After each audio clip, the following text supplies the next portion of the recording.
సిద్దిపేట జిల్లా చిన్నకోడూరు మండలం కిష్టాపూర్ గ్రామంలో సమ్మక్క సారలమ్మ జాతర అత్యంత వైభవంగా కొనసాగుతుంది. ఈ జాతరలో మాజీ మంత్రి ఎమ్మెల్యే హరీష్ రావు పాల్గొని అమ్మవారికి ప్రత్యేక పూజలు నిర్వహించారు. ఈ ప్రాంతం ఎల్లప్పుడూ సుభిక్షంగా ఉండాలని అమ్మవారిని ప్రార్థించారు. ఈ సందర్భంగా ఆయన మాట్లాడుతూ గత బీఆర్ఎస్ ప్రభుత్వ పాలనలో ఈ ప్రాంతమంతా సస్యశ్యామలంగా మారిందని పేర్కొన్నారు. అమలు కాని హామీలిచ్చే అధికారంలోకి వచ్చిన కాంగ్రెస్ ప్రభుత్వానికి రైతుల పట్ల చిత్తశుద్ధి లేదని విమర్శించారు. గత బీఆర్ఎస్ ప్రభుత్వ హయాంలో రైతులకు 11 సార్లు రైతు బంధు అందించామని గుర్తు చేశారు.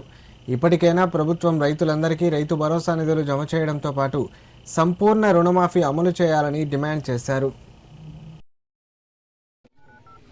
మరి మన చిన్నకోడూరు మండలంలో సమ్మక్క సారక్క పండుగ ఎక్కడైనా జరుగుతుందంటే అది మన కిష్టాపూర్ గ్రామంలో మాత్రమే జరుగుతుంది.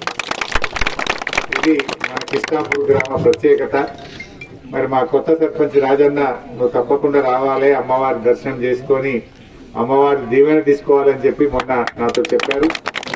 సో మా రాజన్న యొక్క విజ్ఞప్తితో ఈరోజు అమ్మవారిని మీ అందరినీ కలిసేటువంటి అదృష్టం దొరకడం చాలా చాలా సంతోషం.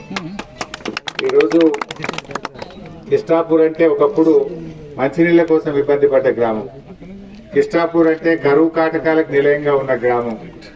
కానీ ఇలా కేసీఆర్ గారు కట్టిన కాళేశ్వరం ప్రాజెక్టుతోని కిష్టాపూర్ లో 2 పంటలు పక్కా వండేటట్టు అయిందంటే అది కేసీఆర్ గారు.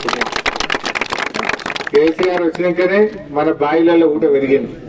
కాళేశ్వరం వచ్చినాకనే మన బోర్లలో ఊట పెరిగింది. ఇవాళ భూముల ధరలు పెరిగినాయన్నా, 2 పంటలు పండుతున్నాయన్నా అది మన కేసీఆర్ గారి ప్రభుత్వం యొక్క కృషి అని మనం గర్వంగా చెప్పుకోవచ్చు. ఇవాళ ఇంకా రాబోయే రోజుల్లో ఇంకా బాగా అభివృద్ధి చేసుకుందాం. కిష్టాపూర్ గ్రామం మరి అనేక రకాలుగా ఎన్నో అభివృద్ధి కార్యక్రమాలు చేసుకున్నాం.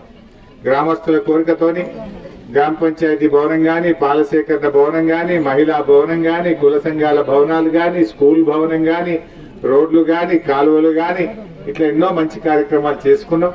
ఇంకా రాబోయే రోజుల్లో కూడా ఎలాంటి అభివృద్ధి కార్యక్రమాలు అవసరం ఉన్నా మా సర్పంచ్ గారు, మా ఉప సర్పంచ్ గారు వారందరి కోరిక మేరకు మీ గ్రామ పెద్దలు, మాజీ సర్పంచులు అందరి సహకారంతో ఈ గ్రామాన్ని మంచిగా చక్కగా అభివృద్ధి చేసుకుందాం.